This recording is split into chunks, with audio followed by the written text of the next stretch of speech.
अगर बच्चों को संस्कार दोगे तो आपका अंतिम संस्कार आपकी औलाद करेगी, नहीं तो संस्कार नहीं होंगे तो अंतिम संस्कार भी पड़ोसी करेंगे, औलाद नहीं करने वाले।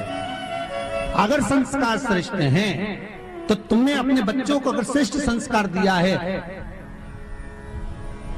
कितनी माताएं बैठी हैं जिनके बच्चे रोज उनको प्रणाम करते हैं। ईमानदारी से हाथ उठा जो रही हो, हाँ उठा, पड़ोसन के देख के मत उठाओ रही, हाँ उठा लो।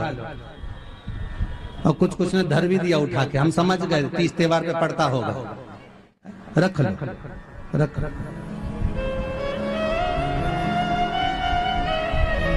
अब आप में से कितनी माताएं जो अपने बच्चों के रोज हाथ पर जोड़ ले, अरे उठ जा, तेरे हाथ जोड़ो, उठ जा, स्कूल का टाइम हो गया, उठ जा।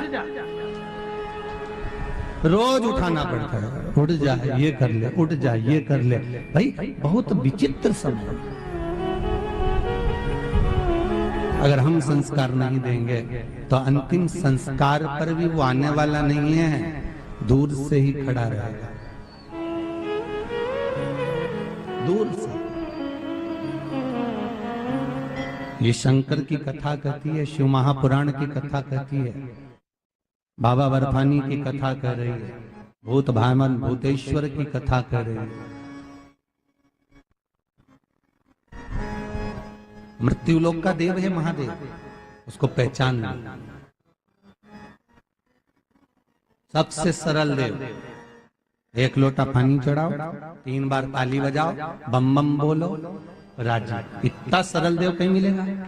अरे बोलो तो सही, बिल्कुल अलमस्त होकर। अभी आप चले जाओ मंदिर में, समझा कर देखो, माँ भोलेनाथ जी आराम से बैठे हुए, आ जाओ, लोटा भर के पानी चढ़ा के चले जाओ, अलमस्त बैठे। भले दोपहरी हो रही, सारे दोपहर के मंदिर भले बंद हो, जहाँ पर महादेव का मंदिर कभी बंद नहीं होता, अलमस्त बैठे रहे। घर से जब फ्री होगी तब आ जाएगी, बैठे रहे। और इतनी चतुर माताएं घर से भी पानी लेकर नहीं जाए, वहीं मंदिर का लोटा उठाए, मंदिर का ही पानी भर ले, और मंदिर के महादेव को सिर्फ पल्लू लेके चढ़ाए, हर हर महादेव। शंकर जी भी मन में सोचे, आई काय को मैं तेरे घर ही आ जाता, इतना भी काय को टेंशन लिया। मंदिर का लोटा, मंदिर का पानी, मंदिर का ही महादेव, चढ़ाने का कोई फायदा हुआ? अरे बोलो तो सही, कौन सी पुराण में लिखा कि मंदिर का लोटा उठा के मंदिर का पानी भरकर मंदिर के महादेव को चढ़ाओ? किसी पुराण के अंतर्गत नर्मदा पुराण हो, लिंग पुराण हो, नारद पुराण हो, ब्रह्म पुराण हो, ब्रह्मवृत्ता पुराण हो, शिव महापुराण हो, किसी में नहीं लिखा कि मंदिर का लोटा उठाना, मंदिर का ही पानी भरना और मंदिर के महादेव को चढ़ाना। नियम क्या कहता है कि घर से पानी लेकर जाओ, भले थोड़ा लेकर जाओ, पर घर से लेकर जाओगे और महादेव को जब चढ़ाओगे तो अपने घर का पानी जब चढ़ाओगे तो अपने घर का एड्रेस, अपने घर का पता आप देवाधिदेव महादेव को बताकर आ जाओगे। इसलिए घर का जल,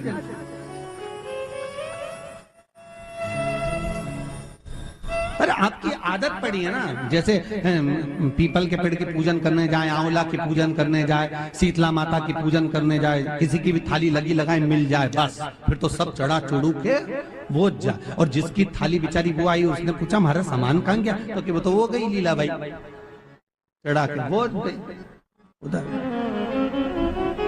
चली गई।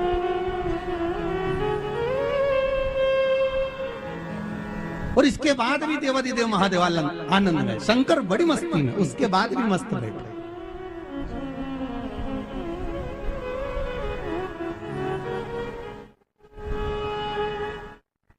अब आज ही सोमनाथ जी पे थे, कौन कौन था हमारे साथ अंदर? 2-4 लोग थे, कोई हो पंडित हो, आप भी थे। अब सोमनाथ जी के टमाटर चढ़ाए थे, गाजर, भटा, बैंगन, वो भी सोमनाथ जी के। कौन सी पुराण में लिखा है री कि टमाटर चढ़ाओ, बैंगन चढ़ाओ, गाजर चढ़ाओ? अच्छा हुआ कद्दू नहीं लाई, नहीं तो वो भी ले आती और शंकर जी पे चढ़ा के सोमनाथ जी पे धर के चली जाती। इसका क्या जाएगा?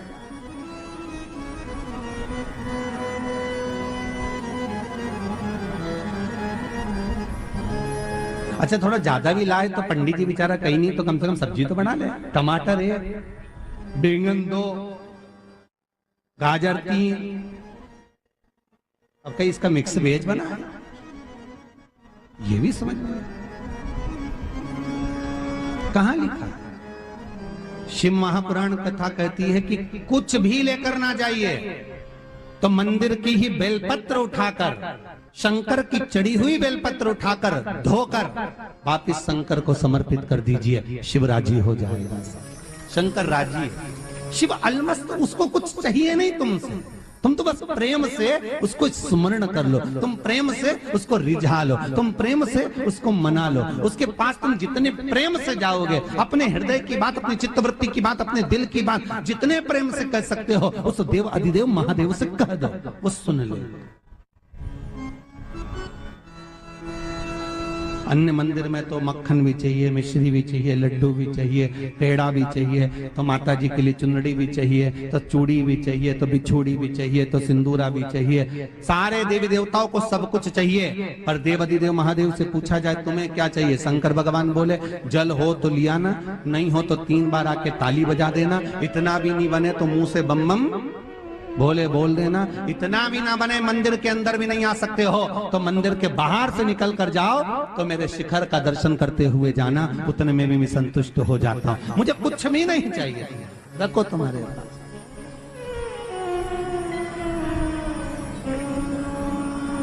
वो घड़ी है, वो उसकी अलमस्तता, उसका आनंद, उसका सुख है। कितने दिन की शिव पुराण है यहाँ पर? 7 दिन की। विवाह हुए तो फेरे कितने डले? 7। शास्त्रीय संगीत के सुर कितने हैं? 7। जन्म कितने दिन में हुआ अपना? 7 दिन में, रविवार, सोमवार, मंगल, बुध, गुरु, शुक्र और शनि। मरोगा कितना दिन में? यही सब। गोवर्धन नाथ जी ने जो, श्रीनाथ जी ने जो पर्वत उठाकर रखा है कन्हैया ने, वो कितने कोस का? 7 कोस का। कितने दिन तक उठाया? 7 दिन तक। कितने वर्ष की आयु में उठाया? 7 वर्ष। भागवत कितने दिन की? शिव पुराण कितने दिन की? 7 दिन। और वही 7 दिन अपनी जिंदगी के हैं। रविवार को जन्म हुआ, सोमवार को बड़े हुए, मंगलवार को ब्याह हुआ, बुधवार को बच्चे हुए, गुरुवार को बीमार पड़े, शुक्रवार को हॉस्पिटल गए, शनिवार के सीताराम हो गए। 7 दिन यूं ही चले गए। स्मरण करने का दिन नहीं है। 3.5 करोड़ रोम छिद्र मनुष्य के शरीर में है। एक एक रोम छिद्र भगवान ने अगर दिया है तो भगवत स्मरण के लिए दिया। 21,600 श्वास जो निकल रही है प्रत्येक मानव के शरीर से, वो श्वास दी तो भगवान ने भगवत स्मरण के लिए दी। माता के गर्भ में उल्टा लटका हुआ था, दोनों मुष्टिकाएं बंद थी और प्रार्थना कर रहा था, मुझे माता के गर्भ से इस कैद से बाहर निकालो, मैं तुम्हारा भजन करूंगा, भजन करूंगा, भजन करूंगा। और जैसे ही बाहर निकला, मैं तो भोजन करूंगा, भोजन करूंगा, भोजन करूंगा। भजन तो गायब हो गया, भोजन चालू हो गया। 3 बार भोजन, भजन 1 बार, और उसमें भी उलझन आती है बार बार। अभी भी तुम कथा में आओगे तो 50 बार उलझन आ जाएगी। कहीं मामा जी आ गया ना, चाचा जी आ गया ना, मौसी जी आ गई ना, काकी जी आ गई। कुछ मत करना, कह देना स्पष्ट फोन लगा के 7 दिन शिव पुराण की कथा चल रही, हमारे यहाँ तो आना ही मत। और आओ तो सीधे गोवर्धननाथ मंदिर ले जाऊंगी और बर्फानी बाबा सेवा संस्थान से कह दूंगे हमारे रिश्तेदार आए, इनके भी खाना तुम्हें खवाओ। मेरे पीछे मत आना। मैं 7 दिन शिव पुराण सुनूं, बड़ी मुश्किल से मिलती है। भागवत कथा बार बार मिल सकती है, राम कथा बार बार मिल सकती है, गीता का स्मरण बार बार हो सकता है, पर भूत भावन भूतेश्वर की कथा, शंकर की कथा बार बार नहीं मिलती। ना जाने कितने भाग्य प्रबल हुए होंगे आप सब दोसावासियों के, ना जाने कितने प्रबल किस्मत लाकर पैदा हुए होंगे, और ना जाने पूर्वजों ने कितनी कृपा करी होगी, तब जाकर ये बर्फानी सेवा संस्थान ने ये शिव महापुराण की कथा रखी और अपने को सुनने का मौका मिला। और बाबा भोलेनाथ जी को धन्यवाद देना, दादा कि तूने हमें इतनी बड़ी कोरोना बीमारी होने के बाद भी जिंदा रखा, पड़ोस में आ गई पर हमें बचा लिया, धन्य है तू। कितनी मोहल्ले में, पड़ोस में, चौराहे तक बीमारी आ गई। जब 4-5 घर छोड़ के किसी को कोरोना हो गया, मन सुप्त हो गया, अपना नंबर भी आ गया। पर कैसे भगवान महादेव ने बचाया, बस बाबा को धन्यवाद देते रहना कि तेरी कृपा है जो आज बैठकर शिव महापुराण की कथा सुन रही हूँ, और तेरी कृपा से बैठी हूँ, ये तूने करुणा कर कर रखी है, नहीं तो हमारी तो कोई औकात थी ही नहीं। क्या दिया?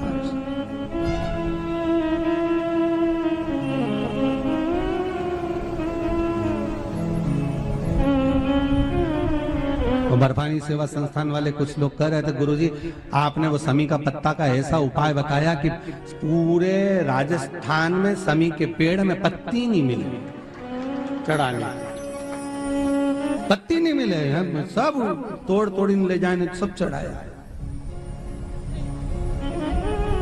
सही है। हाँ, तुम महादेव भी तुम पे बड़ा राजी भी होगा, ईमानदारी की बात। तो ये महादेव सोचेगा तो सरी कि पूरी भगत मेरे यहीं आई है। हो जोरदार। भगवान महादेव बड़ी अलमस्तता में है। शिव कृपालु है, शिव दया। बहुत ध्यान दीजिएगा महाराज।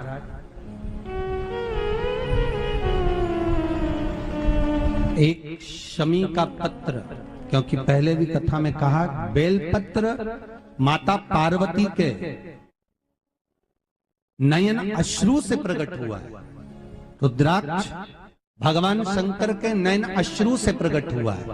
और शमी का पत्र, शमी का वृक्ष उमा और महेश के दोनों के मिलन से, नेत्र बिंदु के जल के मिलन से प्रकट हुआ है। यह कोई साधारण सा शमी पत्र नहीं है।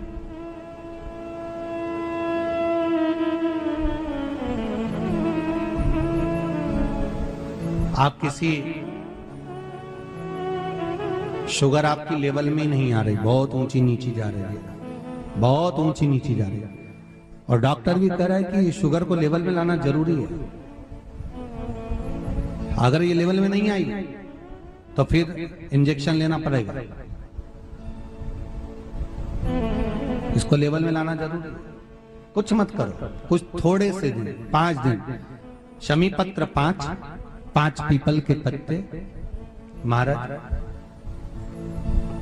और 5 सांबर के पत्ते। सांबर वो फली देखिए जो लंबी सी होती है, सांबर फली बोलते हैं हमारे यहाँ, उसको सुरजना की फली भी बोलते हैं। तो उस फली के पत्ते 5, किसी भी 5 दिन शंकर भगवान को समर्पित करो। शमी के पत्र, बेल पत्र, पीपल के पत्र, सामर के पत्र, ये चढ़ाने के बाद में आप सामर के पत्र और पीपल के पत्ते लेकर आ जाइए। सामर के पत्ते को, जो सुरजना के पत्ते होते हैं, उसको थोड़ा सा पानी में उकाल लो, ठंडा कर लो, छानकर बाबा को चढ़ा दो, कटोरी में झेल लाओ।